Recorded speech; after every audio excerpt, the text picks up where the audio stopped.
नमस्कार, खबरें जारी न्यूज 24 पर मैं हूं आपके साथ मकसूद खान। प्राइम टाइम एक्सक्लूसिव में आज सबसे पहले हम बात करेंगे तेलंगाना की, जहां पर 30 नवंबर को विधानसभा के चुनाव के लिए वोट डाले जाएंगे। पिछले 9 साल से तेलंगाना के सीएम की कुर्सी पर बैठे केसीआर के सामने इस बार अपनी सरकार बरकरार रखने की चुनौती है। तो वहीं कांग्रेस हर हाल में सत्ता पर कब्जा करना चाहती है, सूबे में पंजे का परचम लहराना चाहती है। इधर बीजेपी ने भी तेलंगाना में अपना ग्राफ बढ़ाने के लिए अपनी पूरी ताकत को झोंका है। कड़ी चुनौती को देखकर केसीआर ने 2 सीटों से चुनाव लड़ने का फैसला कर लिया, लेकिन कांग्रेस और बीजेपी दोनों ने ही केसीआर के खिलाफ अपने सबसे ताकतवर नेताओं को चुनाव मैदान में उतारा है। साथ ही चुनाव में एक दूसरे पर आरोप प्रत्यारोप का दौर भी चल रहा है। ऐसे में किससे किसका याराना है और कौन जीतेगा तेलंगाना, देखिए इस खास रिपोर्ट में। केसीआर सरकार को उखाड़कर फेंकने के लिए कमर कस चुके हैं।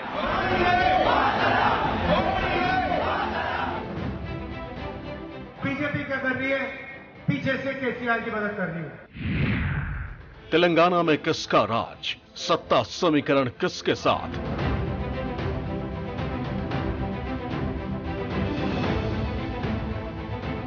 टीआरएस पार्टी में ఢిల్లీ की गुलामలం కాదు, మాకు ఢిల్లీలో ఎవడు బాస్ ఉండడు। सियासत में गहमा गहमी, नतीजों पर बढ़ी सरगर्मी।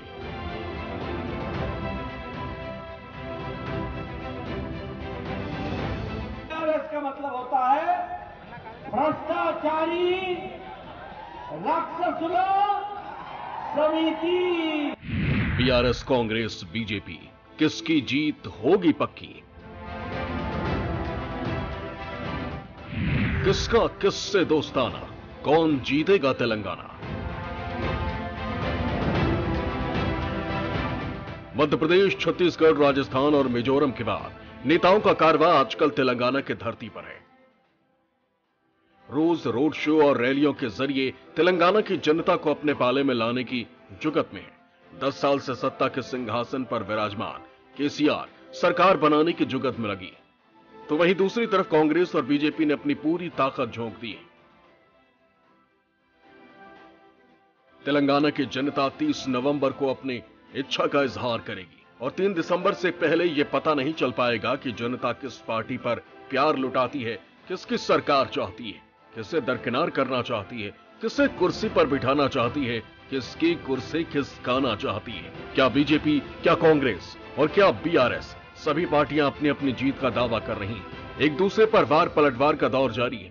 पीएम मोदी लगातार प्रदेश की केसीआर सरकार पर हमलावर हैं। साफ कह रहे हैं कि पिछले 10 साल में बीआरएस ने तेलंगाना को तबाह और बर्बाद कर दिया, साथ ही कांग्रेस को भी भ्रष्ट पार्टी करार दे दिया। कुछ लोग तेलंगाना में कांग्रेस को लेकर भ्रम भी फैला रहे हैं, लेकिन सच्चाई यही है कि अगर किसी ने तेलंगाना को बर्बाद किया है तो वो कांग्रेस और केसीआर दोनों ही उतने ही पापी है।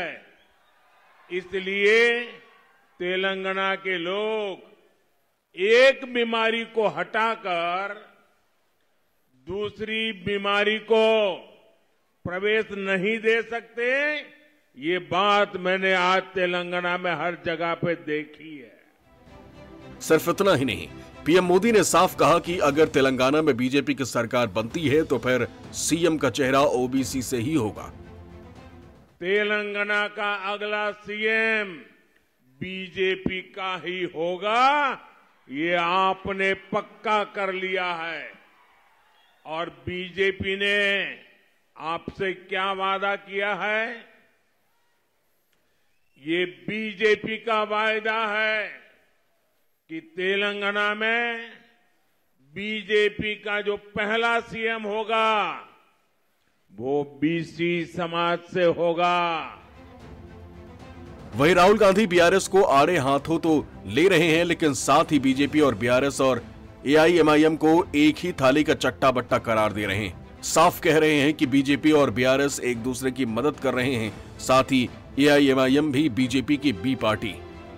बीजेपी क्या कर रही है? पीछे से केसीआर की मदद कर रही है। और केसीआर बीजेपी की मदद कर रहा है। और इस ड्रामे में तीसरा प्लेयर भी है एमआईएम। जहां भी देखो कांग्रेस को तंग करने लग जाते हैं। बीजेपी से नहीं लड़ते कभी। असम में, राजस्थान में, मध्य प्रदेश में, गोवा में जहां भी कांग्रेस बीजेपी के खिलाफ लड़ती है वहां आपको एमआईएम के लोग दिखेंगे। बीजेपी से पूछ के टिकट लगा देंगे अपने। और ये तीनों एक साथ काम कर रहे हैं। राहुल गांधी के इस आरोप को लेकर पीएम मोदी ने साफ कर दिया कि ना तो बीजेपी का बीआरएस से कोई संबंध है और ना ही भविष्य में ऐसी होने की संभावना है। उन्होंने कहा कि बीजेपी बीआरएस को अपने पास भी भटकने भी नहीं देगी, ये मोदी की गारंटी। बीआरएस बौखलाई हुई है। बीआरएस अब मुझे गाली देने का कोई मौका नहीं छोड़ती। बीआरएस जानती है कि मोदी कभी बीआरएस को बीजेपी के आसपास भी फटकने नहीं देंगे और ये गारंटी भी मोदी की गारंटी है। तेलंगाना में अपनी सरकार बरकरार रखने की खातिर केसीआर कोई कोर कसर बाकी नहीं रखना चाहते। हालांकि कांग्रेस सूबे में सत्ता परिवर्तन चाहती है, लेकिन बीजेपी को बीआरएस नेताओं के जेल भेजने के कम कुछ भी गवारा नहीं। यही वजह है कि अमित शाह तेलंगाना की केसीआर सरकार पर तो हमलावर हैं ही, उनके सहयोगी ओवैसी पर और भी आक्रामक है। हालांकि असदुद्दीन ओवैसी भी सूबे में त्रिकोणीय लड़ाई चाहते हैं, लेकिन प्रियंका गांधी पहले ही कह चुकी हैं कि चाहे बीजेपी हो, बीआरएस या फिर एआईएमआईएम, तीनों में दांत कटी दोस्ती है। सिर्फ जनता को दिखाने के लिए तीनों खुद को अलग अलग बता रहे हैं। ओवैसी साहब जो है वो तुष्टीकरण करने में से बाज नहीं आते हैं। इनकी चुनाव का चिन्ह कार है। कार है ना, मगर कार का स्टीयरिंग ना ओवैसी के, कार का स्टीयरिंग ना केसीआर के पास है, ना केटीआर के पास है, ना कविता के पास है। कार का स्टीयरिंग ओवैसी के पास है, ओवैसी के पास। भारतीय जनता पार्टी की सरकार बनाइए, हम तेलंगाना को परिवारवाद से मुक्त करेंगे। देखिए मोदी जी यहाँ आते हैं, वो कालेश्वर के घोटाले के बारे में बात नहीं करते, सिंचाई के घोटाले के बारे में बात नहीं करते, शराब के घोटाले के बारे में बात नहीं करते, लेकिन वो कांग्रेस के नेताओं के घर में अपनी बड़ी बड़ी एजेंसी ईडी सीबीआई भेज देते हैं कि जाइए जांच करिए। बीजेपी और केसीआर जी मिले हुए हैं। आपको ये बात अच्छी तरह से समझनी पड़ेगी। उनके साथ साथ ओवैसी जी भी है। बीजेपी, बीआरएस और एमआईएम नाटू कर रहे हैं। तेलंगाना में कुल 3 करोड़ 26 लाख मतदाता हैं, जिनमें से पुरुष मतदाताओं की संख्या 1 करोड़ 62 लाख 98,418 है, तो वही महिला मतदाताओं की संख्या 1 करोड़ 63 लाख 1,705 है। यानी तेलंगाना में पुरुष मतदाताओं से ज्यादा महिला मतदाताओं की तादाद है। ऐसे में यह साफ है कि जिस पार्टी को महिलाओं का साथ मिलेगा, सत्ता उसी को मिलेगी। यही वजह है कि सभी पार्टियों ने अपने घोषणा पत्र में महिलाओं को लेकर कई लोक लुभावन वादे किए। तेलंगाना में 30 नवंबर को मतदान होना है, लेकिन इस बार प्रदेश में कांटे का मुकाबला देखने को मिल रहा है। ऐसे में सभी पार्टियां प्रदेश के सबसे बड़े वोट बैंक यानी कि महिलाओं को लुभाने में लगी हुई हैं। सबसे पहले बात करेंगे सत्तारूढ़ पार्टी की यानी कि बीआरएस की। बीआरएस ने अपने घोषणा पत्र में महिलाओं को सिर्फ 400 रुपए में गैस सिलेंडर देने का वादा किया है। साथ ही सौभाग्य लक्ष्मी योजना के तहत पात्र महिलाओं को हर महीने 3,000 रुपए भत्ता देने का वादा भी उनके मैनिफेस्टो का हिस्सा है। साथ ही महिलाओं को बस में फ्री यात्रा की सुविधा भी बीआरएस की घोषणाओं में शामिल है। इसके साथ ही आसरा पेंशन 2,000 से बढ़ाकर 3,000 करने का वादा बीआरएस ने शामिल किया है। ये तो हुई बीआरएस के घोषणा पत्र की बात, जो कि सत्ता में है 10 सालों से। अब बात करते हैं प्रदेश में दूसरी सबसे बड़ी पार्टी यानी कि कांग्रेस की। कांग्रेस ने क्या वादा किया है? कांग्रेस ने वादा किया है कि वो सत्ता में आए तो सिर्फ 500 रुपए में गैस सिलेंडर देंगे। महिलाओं को हर महीने 2,500 रुपया दिया जाएगा। इसके अलावा बस में फ्री यात्रा की सुविधा भी महिलाओं को देने का वादा कांग्रेस ने किया है। हिंदुओं की बेटी की शादी के समय 1 लाख रुपए और 10 ग्राम सोना दिया जाएगा। वहीं अल्पसंख्यकों को अगर लड़की की शादी करनी होगी तो उस वक्त उन्हें 1,60,000 रुपए दिए जाएंगे। उच्च शिक्षा प्राप्त करने वाली हर लड़की को फ्री स्कूटी दी जाएगी।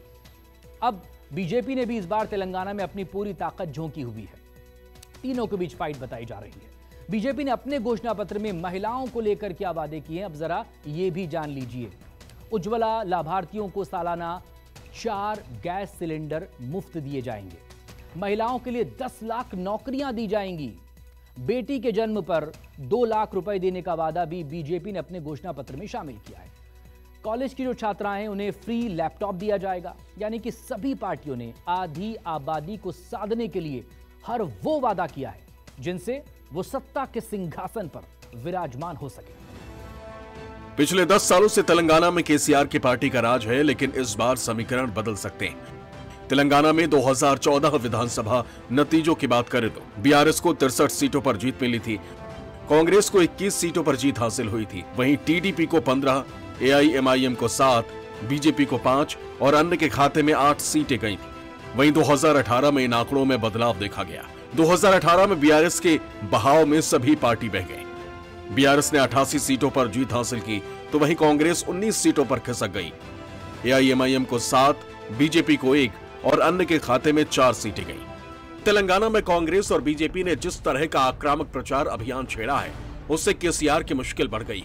तभी तो वो दिल्ली पर निशाना दाग रहे। कांग्रेस और बीजेपी को बाहरी पार्टी बता रहे, सिर्फ खुद को ही भूमि पुत्र बता रहे। दिक्कत तो उन्हें बीजेपी से भी है, लेकिन जुबान पर सिर्फ कांग्रेस ला रहे, जैसे उन्होंने भी कबूल कर लिया हो कि सीधी लड़ाई कांग्रेस से है, बीजेपी से तो मुकाबला कतई नहीं है। तभी तो जब बीजेपी कांग्रेस और केसीआर को परिवारवादी बता रही है, केसीआर बीजेपी पर पलटवार के बजाय कांग्रेस पर ही जवाबी हमला बोल रहे हैं। हर चुनावी रैली में कांग्रेस का कथित इतिहास समझा रहे हैं, पिछले 50 सालों के शासनकाल के पन्ने पलटा रहे हैं। बीआरएस पार्टी में ఢిల్లీ की గులాములం కాదు, మాకు ఢిల్లీలో ఎవడు బాస్ ఉండడు। మాకు ఎవరు బాసులు అంటే మీరే, తెలంగాణ ప్రజలే మా బాసులు। 1 जून 2024 को पहली बार तेलंगाना के मुख्यमंत्री बने के चंद्रशेखर राव तेलंगाना में अब भी सबसे लोकप्रिय नेता है, इसमें किसी को कोई संदेह नहीं। टीआरएस से बीआरएस में तब्दील हुई उनकी पार्टी भी राज्य की सबसे ताकतवर पार्टी, इसका सबूत विधानसभा में उसके सदस्यों की तादाद है। लेकिन यह भी सच है कि 9 साल से लगातार सत्ता में रहने के कारण उनके खिलाफ आवाजें भी तेज हो चली। जिनकी उम्मीदें पूरी नहीं हुई वो सरकार के खिलाफ खड़े होने लगे और कांग्रेस इसी नाराजगी के बूते तेलंगाना में सत्ता परिवर्तन को बेताब नजर आ रही। अब कोई भी पार्टी चुनाव के पहले हार तो कबूल नहीं कर सकती, जीत की दावेदारी में भी कंजूसी नहीं कर सकती।